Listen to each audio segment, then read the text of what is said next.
Subodh sir, आप सबों को हार्दिक स्वागत। और इतना ज़रूर कहूँगा कि आप लोग हमारे सफलता एकेडमी बाई सुबोध सर को जो चैनल है वो देखिए और मैथ में सफलता अवश्य मिलेगी। देखिए पहला क्वेश्चन क्या है, 17/25 को प्रतिशत में बदलें। 17/25 को प्रतिशत में बदलें तो इसको क्या करेंगे, जैसे 17/25 है इसको क्या प्रतिशत बदलना, 100 से क्या करिए गुना, 100 से क्या करना है गुना, 25 से काटिए, 25 चौके 100, क्या हो गया 17 गुना क्या है 17 गुना 4, 17 चौका क्या होता है 68, क्या हो गया 68%। यही हो गया आपको आंसर।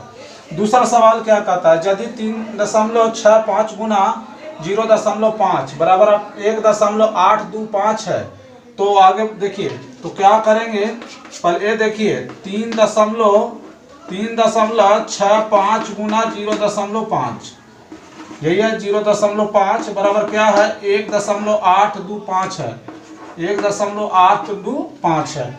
अब उसके बाद कहता है 365, तो देखिए यहाँ 365 गुने 0.5 है तो 0.5 तो बराबर है, इसको 365 बनाना है। इसको 365 बनाने के लिए क्या करेंगे, इसको 365 इसको हल कैसे करेंगे, देखिए ये क्या हो गया 365 गुना। अब देखिए 365 बनाने के लिए इसको क्या करेंगे, 1-2 अंक के बाद दशमलव है तो नीचे डबल जीरो बैठा देंगे, गुना 0.5 हो गया बराबर क्या है 1.825।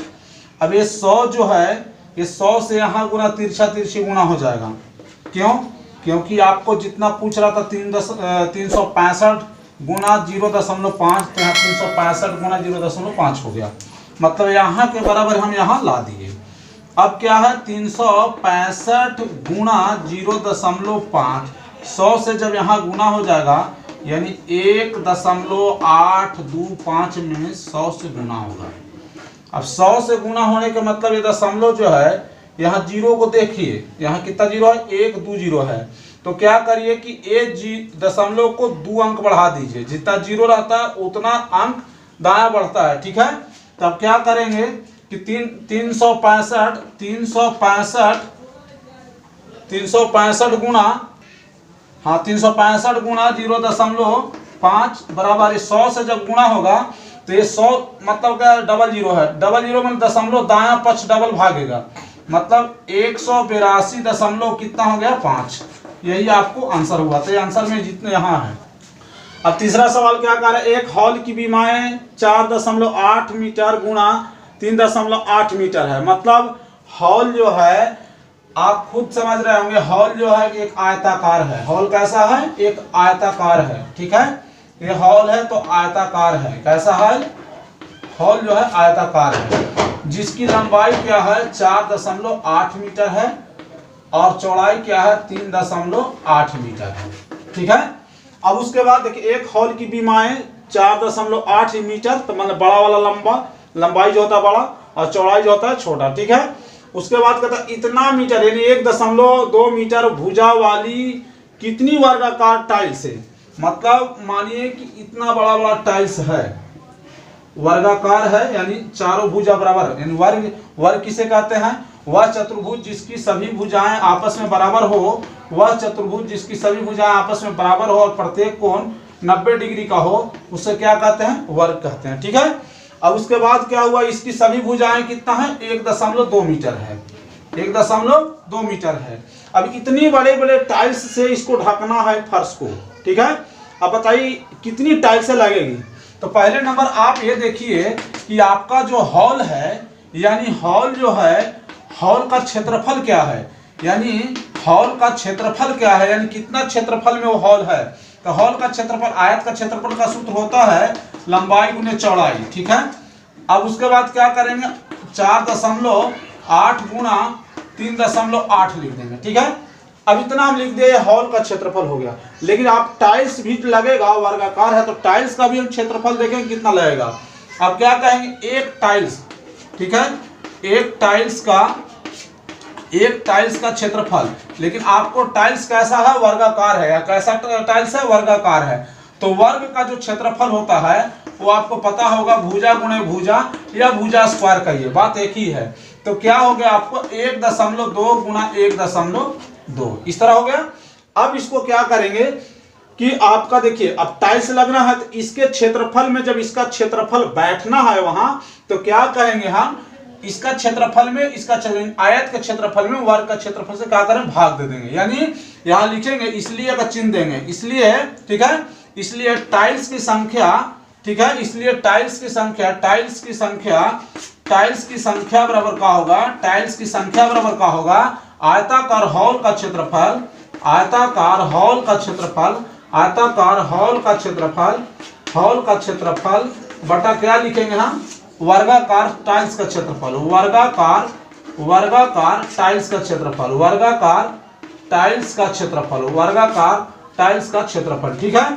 यहां तक कोई दिक्कत नहीं होगा, यानी कोई दिक्कत की बातें नहीं है। अब इसको क्या करना है, बैठाना है, आराम से बैठाइए, ठीक है। तो आप देखिए आयताकार हॉल का क्षेत्रफल क्या है, 4.8 गुणा क्या है, 3.8 बटा इसका क्षेत्रफल कितना निकाले हैं, 1.2 गुणा 1.2। अब देखिए यहां भी एक अंक के बाद दशमलव, यहां भी एक अंक के बाद, दशमलव से दशमलव खत्म, इस दशमलव से इस दशमलव खत्म, ठीक है। अब लोग कहेंगे दशमलव क्यों हटा दिए, क्योंकि आपको इसको काटने में क्या होगा, सहूलियत होगा, यानी आसान पड़ेगा, ठीक है। तो अब क्या करेंगे, यहाँ 48 गुणे 38 बट्टा का लिख देंगे 12 गुणे 12, क्या लिख देंगे, 12 गुणे 12। तो अब इसको काट सकते हैं, बरचो 48 यानी 4 बार में कट गया, ये 4 से काटिए तो 4 से काटिएगा तो 3 बार में, ठीक है। अब क्या आ गया आपको, 38 बटा का आ गया 3। अब कितना लोग कहेंगे कि 38 बटा 3 आया है, तो अब इसको कैसे करेंगे, कुछ नहीं, इसको करना क्या है, आराम से काटिए इसको, 3 एकम 3, 3 दूनी 6, यानी लगभग 12 टाइल्स, यानी आप 38 में 3 से 12 3 36 2 मान 12 टाइल्स में आपका पूरा क्षेत्रफल में मतलब टाइल्स लग जाएंगे, ठीक है। पूरा नहीं कटेगा तो पॉइंट में टाइल्स नहीं होती है, इसलिए 12 ही टाइल्स आपको विकल्प में दिया होगा, 2 4 12 10 ऐसे, तो 12 वाला को मार दीजिएगा, ठीक है। हाँ, 4 नंबर प्रश्न क्या कहता है, 650 रुपया पर 6 माह का साधारण ब्याज कितना है, 32.50 रुपया, यानी 32.5 रुपया, ठीक है। तो वार्षिक दर ज्ञात करें। देखिए वार्षिक दर जैसे ही बोलता है, आप पहले नंबर सबसे पहले मूलधन देखिए क्या है, इतना रुपया पर, जिस रुपया पर ब्याज मिलता है उसको क्या बोलते हैं, मूलधन बोलते हैं। तो ठीक है, मूलधन कितना हो गया आपको, मूलधन हो गया 650 रुपया, यहाँ तो कोई दिक्कत नहीं। ब्याज आपको साधारण ब्याज कितना दिया है, साधारण ब्याज जो दिया है आपको, साधारण ब्याज दिया है कितना, 32.50 यानी 32.5 रुपया, ठीक है। अब आप देखिए आपको क्या कहता है, समय 6 माह दिया है, समय कितना दिया है, समय दिया है 6 माह। अब 6 माह दिया है लेकिन आपको दर पूछ रहा है वार्षिक, तो इसको जब 6 माह को वर्ष बनाएंगे तो 6 बटा का लिखेंगे 12, क्योंकि एक वर्ष में 12 महीने होते हैं, ठीक है। तो 6 एकम 6 6 दूनी 12 यानी 1/2 वर्ष, यानी ठीक है, यहाँ तो कोई दिक्कत नहीं। अब आपको निकालना क्या है, दर आपको पता होगा, इसलिए का चिन्ह दे दीजिए। हाँ, सब लोग बनाते हैं मैथ, लेकिन ये बेसिक ढंग से इस तरह बनाना है कि हम कहाँ कौन सा चिन्ह देंगे, दर बराबर, इसलिए दर बराबर क्या होगा, दर बराबर आपको सूत्र बताया गया है आप पहले वीडियो में, ब्याज गुने 100 बटा का होता है मूलधन गुने समय, ठीक है, ये शॉर्ट में लिखे हैं। अब उसके बाद क्या है, मुंह से मूलधन और स से समय। ब्याज कितना है आपको, ब्याज देखिए यहाँ दिया है 32.50 रुपया गुणा 100 बटा मूलधन आपको 650 दिया है, 650, और समय आपको 1/2 है, 1/2 बैठा देंगे, ठीक है।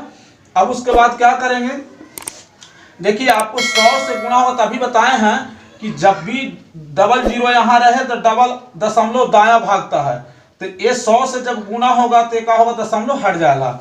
या डायरेक्ट आप ऐसे भी लिख सकते हैं कि ऐसे 3250 बटा 100 इसको लिख सकते हैं, ठीक है। इसको खाली गुणा ऊपर 100 है तो 100 रहने दीजिए। अब आगे देखिए क्या है, 650 है तो नीचे 650 लिख दीजिए। 1/2 है तो 2 ऊपर चल जाएगा, बटा है तो ऊपर चल जाएगा, ठीक है, ऊपर भेज दिए इसको। यहां तक किसी को दिक्कत ना होना चाहिए। आप जान रहे 100 से 100 कट रहा है, ठीक है। अब आप चाहेंगे तो इसको गुना करिए, 5 दूनी 10, 2 से गुना करिए, और 2 दूनी 4 1 5 और 3 दूनी 6, यानी 65 टोटल होगा। गुना करके देख लीजिए 6500, और नीचे कितना है 650। आपको पता है 650 से कम 650 यानी 10 बार में होगा, यानी दर कितना % आ गया आपको, 10%, यही हो गया। अब 5वां सवाल देखिए, कोई धन 20 वर्ष में साधारण ब्याज से अपने से 3 गुना हो जाता है। ठीक है, कोई धन, जैसे ही कोई धन बोलता है ना, चुपचाप मूलधन को क्या मान लीजिए, पी मान लीजिए। मूलधन पी हो गया। ठीक है, मूलधन क्या हो गया, पी। 20 वर्ष में, समय तुरंत लिखिए 20, समय कितना हो गया, 20 वर्ष। ठीक है, अब कहता है क्या, 3 गुना हो जाता है, मतलब मिश्र धन। जो हो जाता है वो मिश्र धन, जो हो जाता है कहे क्या कहेंगे उसको, मिश्र धन। 3 गुना हो जाता है मतलब मूलधन का 3 गुना, 3p। ठीक है, अब उसके बाद तो कितने समय में 4 गुना हो जाएगा। तो पहले मूलधन और मिश्र धन दिया है तो ब्याज निकालिए। ब्याज बराबर होता है, तो आपको पता होगा, ब्याज बराबर मिश्र धन माइनस का होता है, मिश्र धन माइनस का होता है मूलधन। ठीक है, मिश्र धन माइनस मूलधन होता है। मिश्र धन क्या आया है, 3p, मूलधन क्या है, p। तो घटाएंगे तो क्या हो जाएगा आपको, 3p में से p घट जाएगा तो 2p माने 2p बच जाएगा। अब आप इसके दर निकाल लीजिए, तब पता चलेगा।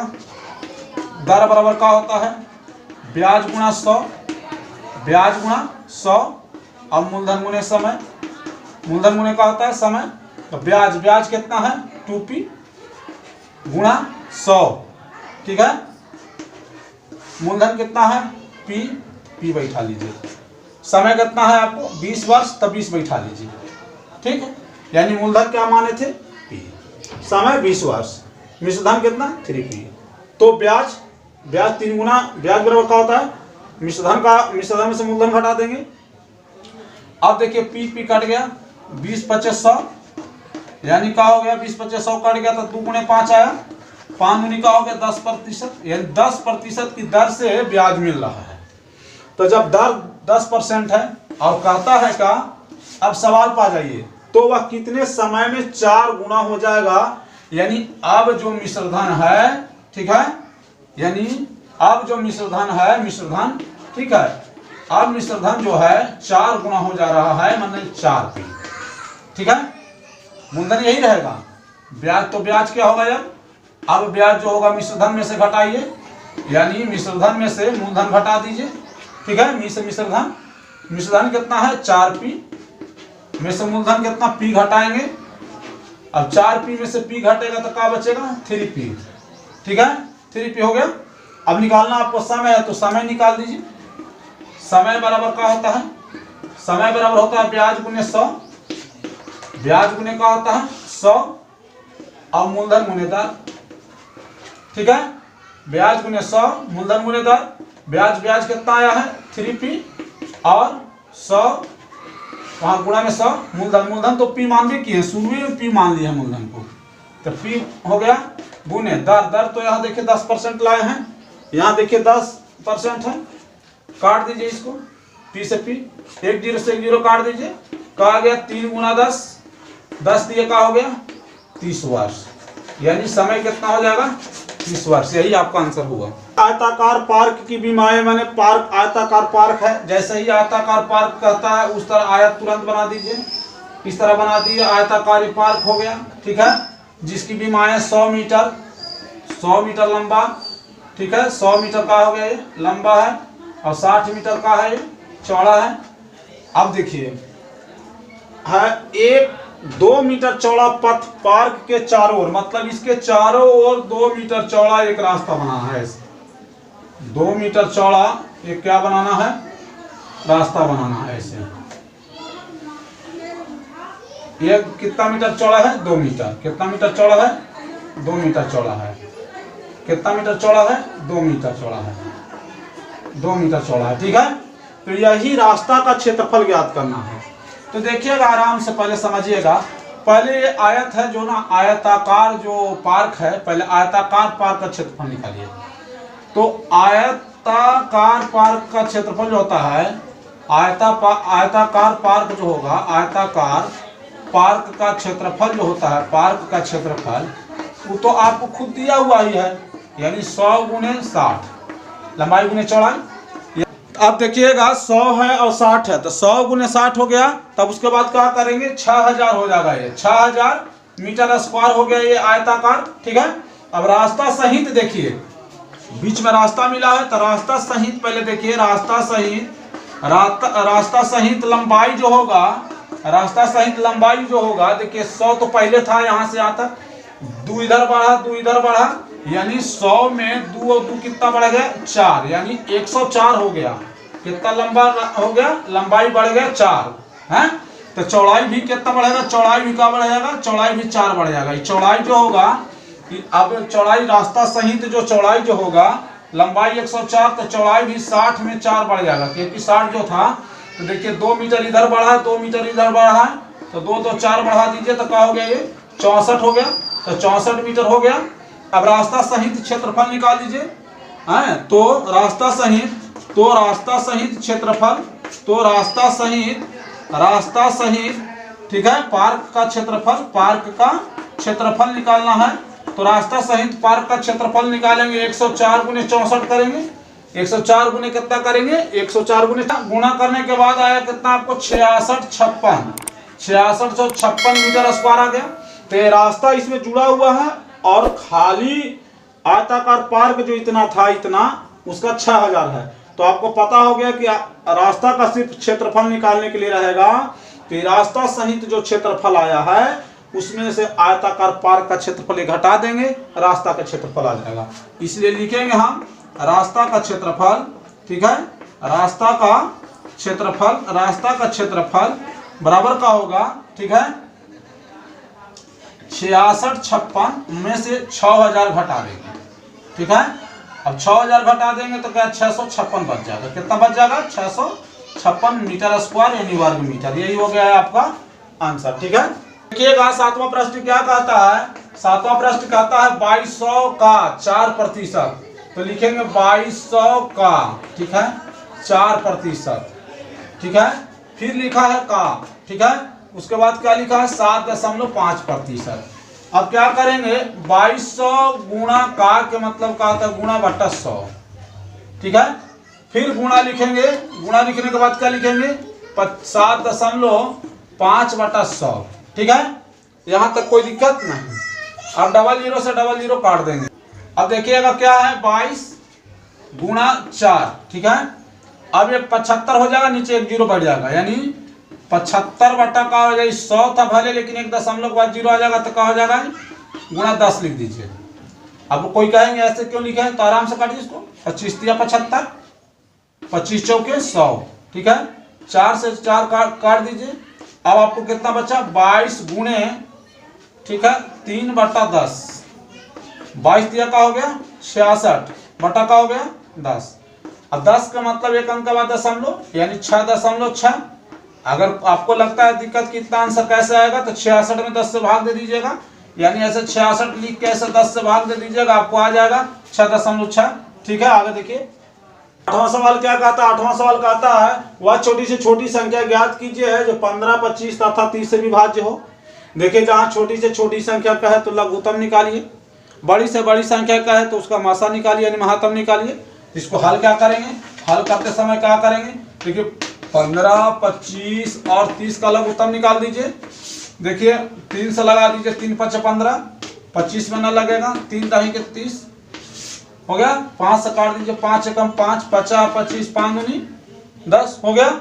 अब उसके बाद क्या करेंगे, इसको 3 × 5 × 5 × 2 यानी 3 × 5 × 5 × 2 लिख दिए। अब 5 दिया का हो गया 15, और 5 दूनी का हो गया 10, 15 दाही के का हो गया 150, यानी वह बड़ी से बड़ी संख्या कितना 150 है।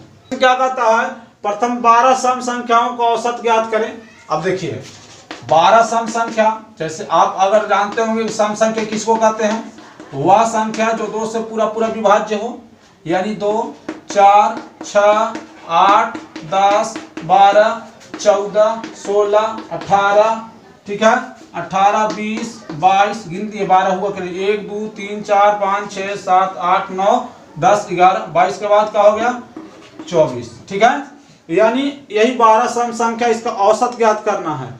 तो इसका शॉर्ट रूट योग का बताए थे, सम संख्याओं का योग का, प्रथम सम संख्याओं का योग का सूत्र बताए थे क्या, ऐसे इसको जोड़ करके भी हो जाएगा, लेकिन आपको सूत्र क्या बताए थे, सम संख्या जो होता है, सम संख्याओं का योग के सूत्र बताए थे आपको। योग का सूत्र पहले वीडियो में हम बताए हैं। क्या बताए हैं? योग का सूत्र बताए हैं का n into N plus one. ठीक है, n into N plus one. इतना लिखने की जरूरत भी नहीं पड़ सकती, आप इस पर चलेंगे तो n के जगह क्या बैठा देंगे? 12। यहाँ 12 का रहा तो 12 बैठा दीजिए। 12 इंटू 12 प्लस वन। कोई कहेगा कि भाई कैसे होगा, देख लीजिए। 12 गुणे क्या हो गया? 12 एक 13। ठीक है, 13 में 12 से करिए, 13 दूनी 26, 13 एकम 13 तो 15, यानी 156 होगा ना। योग 156 होगा। लेकिन जोड़ के भी देखिए, आपको जोड़िएगा इसको पूरा तो 156 ही होगा। कोई कहेगा कि कैसे जोड़े कि 156 होगा, तो देख लीजिए 20 10 30, 30 10 40, बस 50, 50 50 50, 50 के बाद क्या होगा? 50 और 30 80, 80 80 और 30 कितना हो गया आपको? 110, और बाकी 110 और यहाँ देखिए 46, 156 हो जाएगा। ठीक है, अब इसका औसत निकालना है। तो औसत बराबर हम क्या बताए थे? औसत माने इसको जोड़िएगा भी तो योग भी 156 आएगा। इस सूत्र में बैठा वो भी ठीक है, जोड़ लीजिए 156 आएगा। औसत बराबर क्या होता है? प्रेक्षणों का योग बटा प्रेक्षणों की संख्या। प्रेक्षणों का योग बटा क्या होता है? प्रेक्षणों की संख्या। प्रेक्षणों का योग बटा क्या होता है? प्रेक्षणों की संख्या। तो आपको प्रेक्षणों का योग कितना आया है? 156, और प्रेक्षणों की संख्या है 12। यहाँ कितना है? 12। कितना है? 12। इसको गिनिएगा तो 12 पता चले 12 है कि नहीं। अब इसमें इससे भाग दीजिएगा तो 13 बार में कट जाएगा। ठीक है, यही आंसर हो गया। 10 नंबर सवाल देखिए, 2/7 तथा 4/17 का मासा ज्ञात करें। अब इस तरह में लोग कोई कहेगा मासा ज्ञात करें, तो देखिए आपको इतने दिमाग रखना है, इसको हल कर दिएगा तो कि जैसे ही कहता है जो निकालने के लिए कहे तो ऊपर वाला कार्य करिए। अगर मासा बोलता है तो ऊपर वाला का, तो आप जानते हैं कि 2 और 4 का मासा भाग विधि से भी दे दीजिएगा तो 2 दूनी 4, यानी आपको 2 होगा। ठीक है, यानी 2 4 का मासा क्या होगा? 2 होगा। और ऊपर वाला जो निकालने के लिए रहे ऊपर वाला का निकालिए मासा, और बाकी नीचे वाला का लसा निकाल दीजिए। तो 7 और 17 का लघुत्तम निकालिएगा तो कटेगा नहीं, तो इसको क्या कर देंगे? गुणा कर देंगे। तो 17 7 का हो जाएगा 119। क्या हो जाएगा? 119 हो जाएगा। अब उसके बाद क्या करेंगे? यहाँ लिख देंगे 2/7 तथा 4/17। अब आप खुद देख रहे हैं, जब मासा निकालना है तो ऊपर का मासा क्या लिखेंगे? ऊपर का मासा। ठीक है, ऊपर का मासा बटा नीचे का। ठीक है, नीचे का लासा। नीचे का निकालना है, नीचे का लासा, इस तरह से निकालना होगा। अब ऊपर का मासा देखिए कितना आया है? 2 से पूरा कट गया 2, और नीचे का लासा कितना आया है? 119। तो यही 2 बटा का हो जाएगा 119 होगा। अब आपको देखना क्या है? 11 नंबर सवाल देखिएगा। 11 नंबर सवाल। ठीक है, 11 नंबर सवाल क्या कहता है? 4 अंकों की बड़ी संख्या, बड़ी से बड़ी संख्या, 4 अंकों की बड़ी संख्या। आपको पता होगा 4 अंकों की बड़ी संख्या। ठीक है, 4 अंकों की बड़ी संख्या कितना होता है? 4 अंकों की बड़ी संख्या, 4 अंकों की बड़ी संख्या 4 9, याद रखिएगा, यानी 9999। और 4 अंकों की छोटी संख्या, 4 अंकों की छोटी संख्या क्या होता है? 4 अंकों की छोटी संख्या अगर निकालना है तो 4 अंकों की छोटी संख्या 1 लिख करके 3 0 बैठा दीजिए। 4 अंक की छोटी संख्या हो गया। जितना अंक का पूछेगा उससे 1 0 कम लिखना है, बगल में 1 लिख देना है। अब क्या कहता है? योगफल निकालने के लिए, और योगफल निकालने के लिए कहता है तो क्या करिए? दोनों को जोड़ दीजिए, यानी 9999 और 1000 को जोड़ दीजिएगा तो क्या हो जाएगा आपको? 9 9 9 9 1 10, यानी क्या हो जाएगा? 10,999। यही हो गया आपका आंसर। आगे देखिए नंबर सवाल देखिएगा। 12 नंबर सवाल क्या कहता है? 12 नंबर सवाल कहता है किसी 2 संख्याओं का योगफल 18 है। जैसी योगफल 18 कहता है तुरंत मानिए। माना कि प्रथम संख्या, कोई प्रथम संख्या मान लीजिए। प्रथम संख्या जैसे मानने का मतलब 1 से मान लीजिए। ठीक है, अब जैसी योगफल 18 दिया है तो यहीं से पता चल जाएगा आपको, यहीं से पता चल जाएगा दूसरी संख्या। ठीक है, यहीं से पता क्या चल जाएगा? दूसरी संख्या। दूसरी संख्या क्या चलेगा, जब दो संख्याओं का योगफल 18 है और एक संख्या क्या है x है, तो दूसरी संख्या आपको खुद पता है कि 18 में से x घटा देंगे। कैसे, अब जैसे दो लड़कों को मिला करके 18 रुपये हमको देना है। अब एक लड़का को मान लीजिए हम 10 रुपया दिए, तो दूसरा कितना देंगे, 18 माइनस 10 तब ना 8 होगा, यानी 18 माइनस का लिखेंगे यहाँ x लिखेंगे। ठीक है, अब कहता है उनका गुणनफल, मतलब ये दोनों संख्याओं का गुणनफल। ठीक है, यानी प्रश्न से क्या कहता है, ये दोनों संख्याओं का गुणनफल कितना है, 72 है। यानी x गुणा 18 माइनस x बराबर कितना है, 72। ठीक है, अब इसको तोड़ेंगे या गुणा करिए इसको, 18x x में x से गुणा हो तो क्या होगा, x स्क्वायर बराबर कितना है, 72। ठीक है, अब उसके बाद क्या करेंगे, ये दोनों अंकों को ले जाएंगे उधर, इधर बच जाएगा क्या, 0, उधर जाएगा ये 72 है, ये माइनस वाला उधर जाएगा तो कहा जाएगा प्लस x स्क्वायर, और ये 18 उधर जाएगा तो कहा जाएगा माइनस 18x। अब इसको एक तरह सजा देंगे, कैसे सजाएंगे, देखिए यहाँ सजा रहे हैं, x स्क्वायर घटाओ 18x प्लस कितना है, 72, कितना है, 72 बराबर 0। अब इसको द्विघात समीकरण को तोड़ा जाता है क्या, इतने से 72 लाना है, 18 भी आना चाहिए और 72 भी आना चाहिए। तो कैसे आएगा, अब देख लीजिए कि 72 कैसे आएगा, 72 कैसे आएगा, इसको देखते हैं। हाँ देखिएगा, इसको तोड़िएगा, आराम से तोड़िए। x स्क्वायर यहाँ लिखिए 6x माइनस 18x 12x, 12 और 6 18 और 12 6 72। यानी इसको फर्स्ट इंटू लास्ट में ऐसा तोड़ने के लिए रहता है कि यहाँ वाला का गुणा इसका और इसका गुणा, यानी फर्स्ट इंटू लास्ट का गुणा के बराबर आ जाए। यानी 72 एकम 72 यहाँ हो रहा है, तो 12 6 72 होगा। अब क्या करिए, दोनों में से x कॉमा ले लीजिए, x कॉमा ले, जब 3 था तो 3 से कैसे टूटता, इसलिए 3 को 4 बनाना था। यहाँ x कॉमा लिए तो यहाँ एक x बच जाएगा, यहाँ क्या बचेगा, -6। दोनों में से 12 निकाल दीजिए तो क्या बचेगा, यहाँ x। ठीक है, और 12 6 72 बराबर क्या हो गया, ये 0। अब यहाँ देखिए ये दोनों सेम है, दोनों सेम रहे तो एक थे लिख लीजिए, और बाकी इसको और इसको लिख लीजिए, क्वेश्चन हो गया, बराबर क्या हो गया, 0। अब एक को काट दीजिए या नहीं काटिए, आंसर तो उतने पर आ सकता है, जैसे एक को काट सकते हैं, जैसे या नहीं भी काटिए, इसको अगर काटिए। ठीक है, तो x घटाओ 6 क्या आ गया, x घटाओ 6 बराबर 0, यानी x बराबर का आ गया 6। अब प्रथम संख्या कितना आ गया, 6, तो दूसरी संख्या कितना हो जाएगा, दूसरी संख्या जो होगा क्या करेंगे, 18 में से x घटाना है। ठीक है, यानी 18 माइनस x, यानी 18 में से क्या घटा देंगे, 6 को घटाएंगे, तब तो पता चलेगा दूसरी कितना था, 12। लेकिन आपको पूछ रहा है तो दोनों संख्याओं का अंतर ज्ञात करिए। दोनों संख्या का अंतर माने बड़ी संख्या में से छोटी संख्या का अंतर ज्ञात करना है। ठीक है, तो अंतर बराबर क्या हो जाएगा, अंतर बराबर क्या हो जाएगा, दोनों संख्याओं का अंतर, यानी 12 में से 6 घट जाएगा, 12 में से 6 घटाइएगा, कितना आ जाएगा, 6। यही 6 आंसर हो गया। और सवाल क्या कर रहा है, यदि 1 अप्रैल 2005 को शुक्रवार था, ठीक है, 1 अप्रैल 2005 को शुक्रवार था, ठीक है, तो कह रहा है कि 1 मई 2005 को कौन सा दिन होगा। अब 1 अप्रैल को देखिए, 1 अप्रैल जो था, 1 अप्रैल 2005 को, ठीक है, कौन सा दिन था, शुक्रवार। ठीक है, शुक्रवार था 1 अप्रैल। तो अप्रैल में आप खुद देखिए, 1 अप्रैल में कितना दिन का महीना होता है, अप्रैल में 30 दिन का महीना होता है। ठीक है, तो अब शेष कितना दिन बचा अप्रैल में, तो अप्रैल में